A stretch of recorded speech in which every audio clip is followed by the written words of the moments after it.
Televisión Legislativa presenta TVL Noticias, emisión central.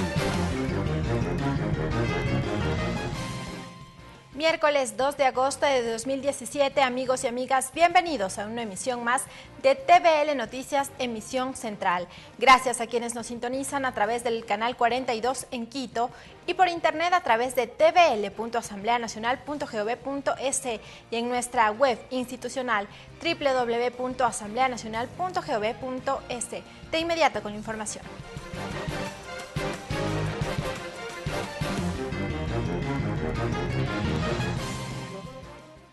Los asambleístas de la bancada de la Unidad por el Cambio insisten en el juicio político en contra del vicepresidente Jorge Glass. Los legisladores, como parte de las acciones a favor de la lucha contra la corrupción, manifestaron que pedirán que se levante el receso legislativo inmediatamente y que se exija a la Fiscalía que proporcione a la Comisión Multipartidista todos los audios y videos en los que esté involucrado el vicepresidente. Los asambleístas de la bancada de la Unidad por el Cambio anunciaron una serie de medidas que implementarán en la línea de la lucha contra la corrupción. Los legisladores insisten en que el Consejo de Administración Legislativa revierta el pedido de juicio político en contra del vicepresidente Jorge Glass. Patricio Donoso explica que sí es posible. Se puede revertir porque en derecho las cosas se hacen como se deshacen, o se deshacen como se hacen, en el mismo ambiente y en el mismo espacio jurídico.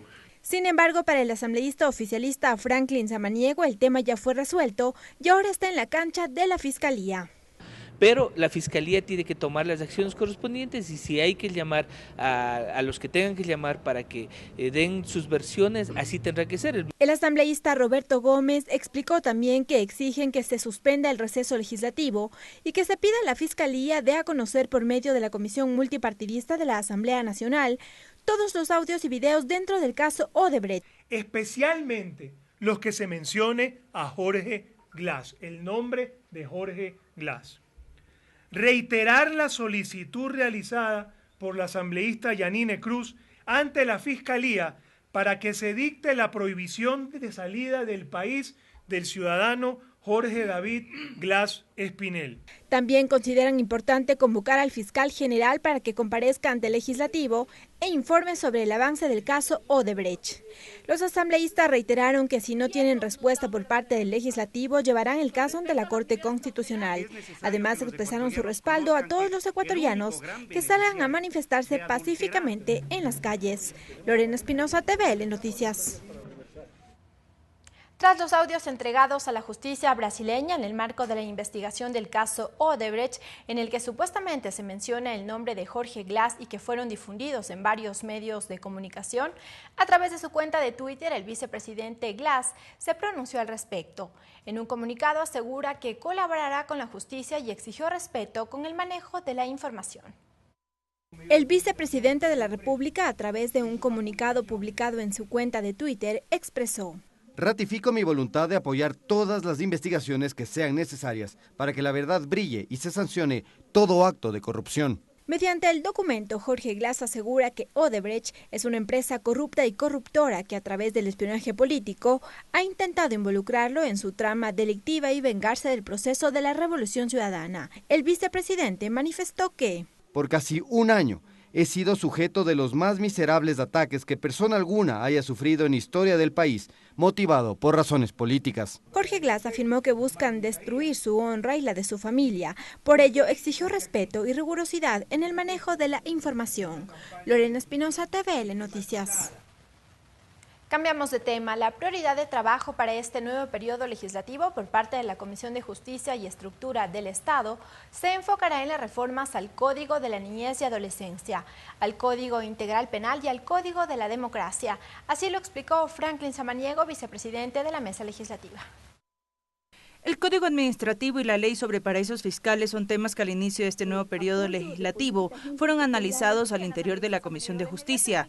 No obstante, el vicepresidente de dicha mesa, Franklin Samaniego, mencionó que las normativas en las que se enfocarán los integrantes de la mesa serán, por ejemplo, las reformas al Código de la Democracia. Según la Constitución, el artículo 117, tenemos un año antes del proceso de elecciones la posibilidad de revisar el Código de la Democracia. Si pasamos o rebasamos este plazo que está determinado en la Constitución, lamentablemente no podríamos revisarlo o no serían aplicables al periodo electoral próximo. Otras de las reformas planteadas y que han generado debate son las del Código Orgánico de la Niñez y Adolescencia. Samaniego explicó que se han determinado los espacios adecuados para trabajar con la ciudadanía con respecto a este tema. Este capítulo que se refiere principalmente a las relaciones familiares y tiene varios títulos. Entre ellos tenemos el de la patria potestad, tenemos el tema de la tenencia, el tema de las visitas y el del régimen de alimentos.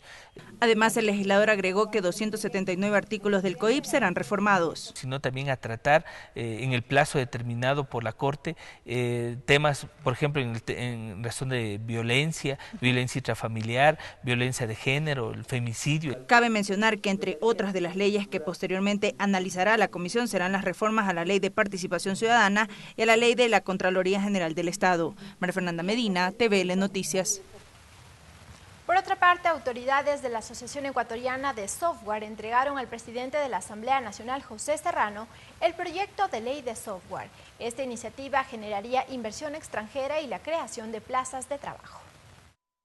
El presidente de la Asamblea Nacional, José Serrano, recibió la tarde de este martes el proyecto de ley de software de manos de Andrés Burbano, presidente del directorio de la Asociación Ecuatoriana de Software, y de Berlosca Torres, su directora ejecutiva. Precisamente Burbano resaltó la apertura del presidente de la Asamblea Nacional al respecto de la discusión sobre este tema.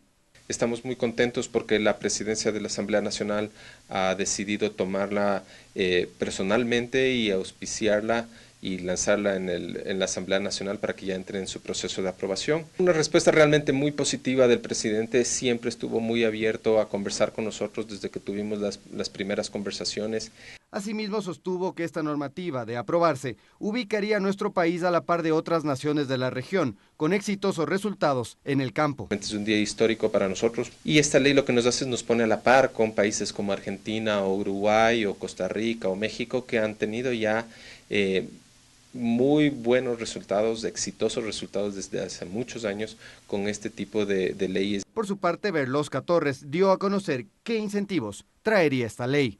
Esta ley principalmente lo que busca es crear los incentivos necesarios para que las empresas de software puedan fortalecerse. El titular de la legislatura aseguró que será el proponente de este proyecto de ley. El primer paso será enviar este documento al Consejo de Administración Legislativa CAL para que sea calificado y luego este será remitido a la Comisión de Desarrollo Económico para que continúe el trámite. Karel Sack, TVL Noticias. Hasta aquí la información, amigos, es momento de una pausa, pero al volver les presentamos el balance de la Comisión de Educación. Regresamos con TVL Noticias, emisión central, luego de la siguiente pausa promocional.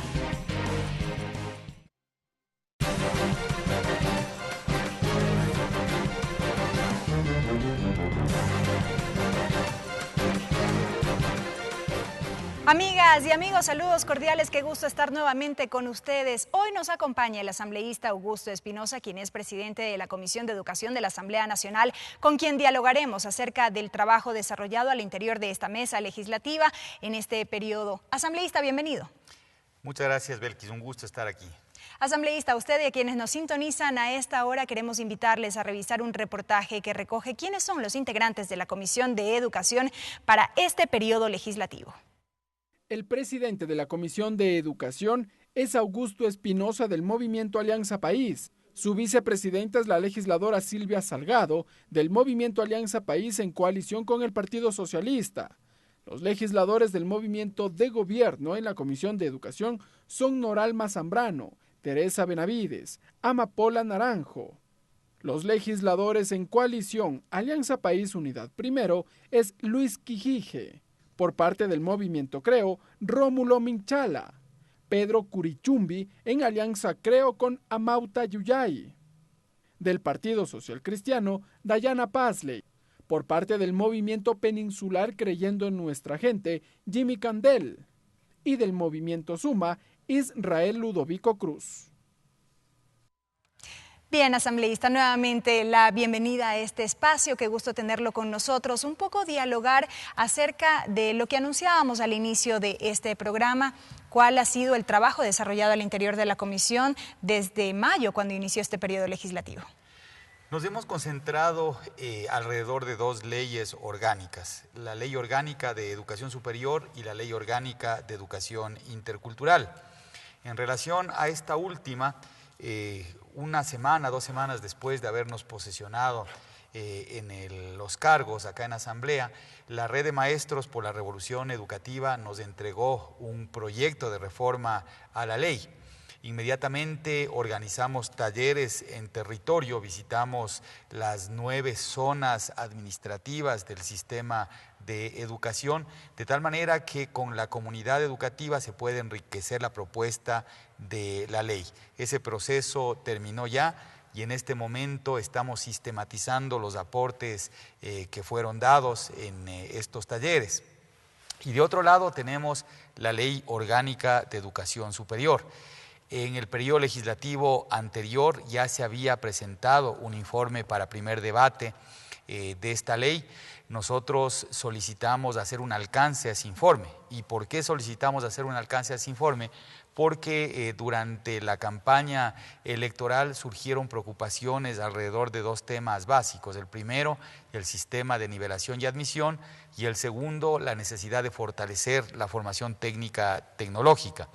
Y entonces estos 2 meses en lo que hemos estado alrededor de esta ley es precisamente en visitas a universidades, reuniones con los organismos del sistema de educación superior, hemos hablado con los institutos técnicos tecnológicos y como consecuencia de esto, hace unos días ya se aprobó el informe para primer debate con un consenso importante porque votaron de los 10 asambleístas presentes, 9 a favor del informe y 1 asambleísta en contra del informe. Correcto. Vamos a profundizar acerca de estos 2 temas que han marcado el trabajo. Empecemos por la Ley Orgánica de Educación Intercultural, asambleísta. ¿Por qué son necesarias estas reformas? Pregunto esto porque la ley ya tiene algún tiempo de vigencia, se hizo un seguimiento respecto de su cumplimiento y si no me equivoco se plantearon reformas en el periodo legislativo anterior. ¿Qué es lo que se demanda ahora?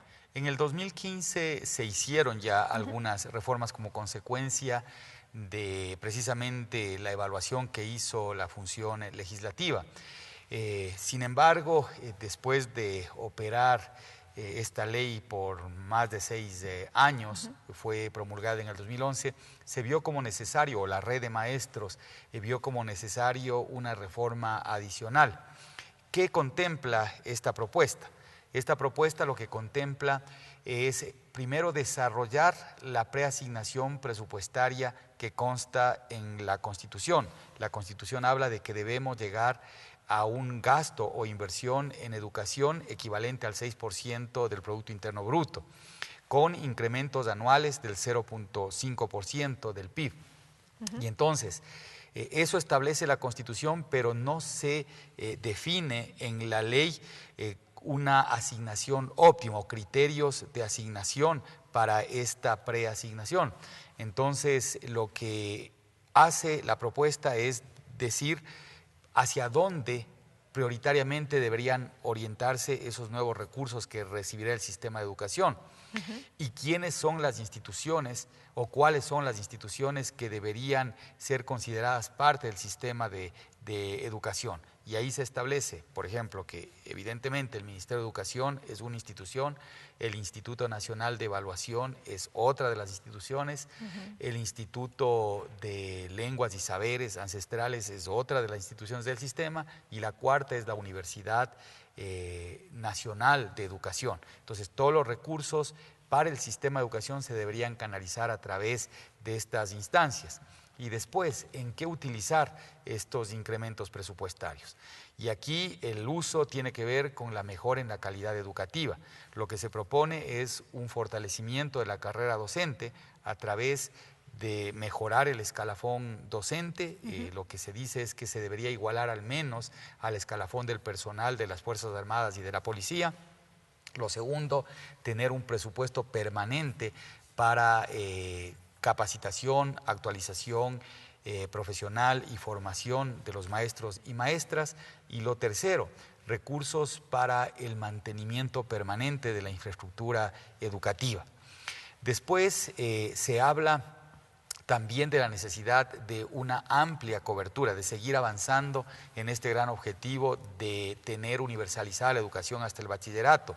Y para eso lo que se propone es que exista una unidad educativa a máximo 5 kilómetros de cada domicilio. Eso demanda una planificación que ya se ha trabajado en el Ministerio de Educación, pero lo que hace la ley es convertir eso que fue política de gobierno, convertir en política de Estado.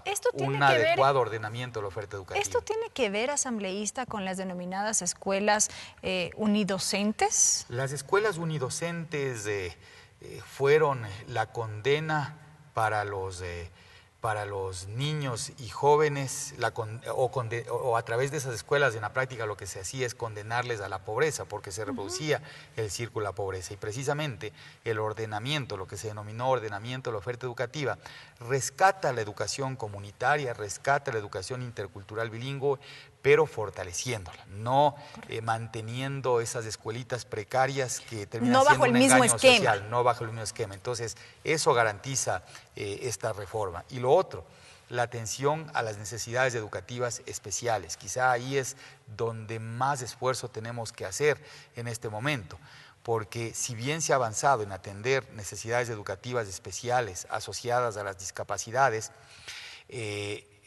esa atención, esa cobertura amplia que ya existe, no tiene correspondencia con la calidad. Necesitamos mejorar muchísimo la calidad en esa línea, pero de otro lado no se ha atendido las necesidades educativas especiales asociadas a la sobrecapacidad.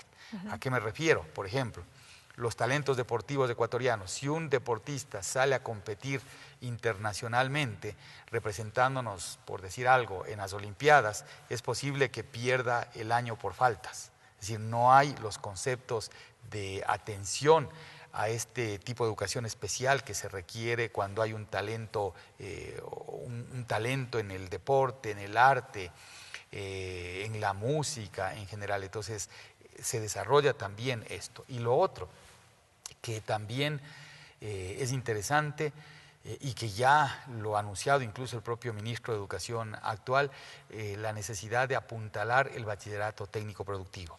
En la ley se establece que cada distrito educativo debería tener al menos una institución con bachillerato técnico productivo que se convierte en una oportunidad para que los jóvenes que quieran una rápida inserción laboral adquieran competencias profesionales debidamente certificadas y, dado el tipo de formación del bachillerato técnico productivo, puedan tener rápida inserción porque practican mientras estudian y practican en empresas en donde probablemente se puedan quedar después de trabajar.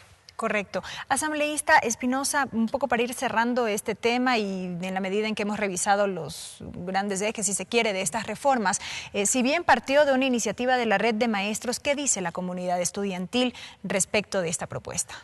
Yo creo que la Red de Maestros tuvo la virtud de acoger precisamente lo que eran preocupaciones de la comunidad educativa en general, de padres de familia, de estudiantes, y eso lo plasmaron en la propuesta de reforma a la ley.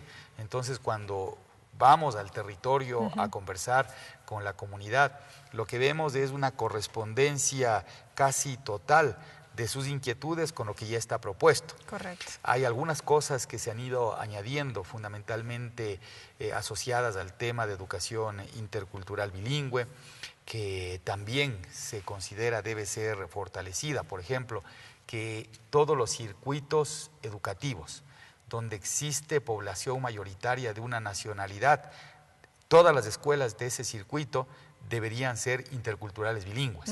Entonces, ese tipo de cosas han ido saliendo en el recorrido que hemos hecho por el país, y vamos a poder sistematizar esa información para mejorar la propuesta que hizo la red y finalmente presentar el proyecto de reforma muy pronto. Dentro de este mismo año, sin duda. No, sí, de hecho, lo que pretendemos es que hasta fines del mes de agosto ya se haya sistematizado toda la propuesta y poderlo presentar, ojalá en la última semana de agosto, poder presentar en el CAL el proyecto de reforma.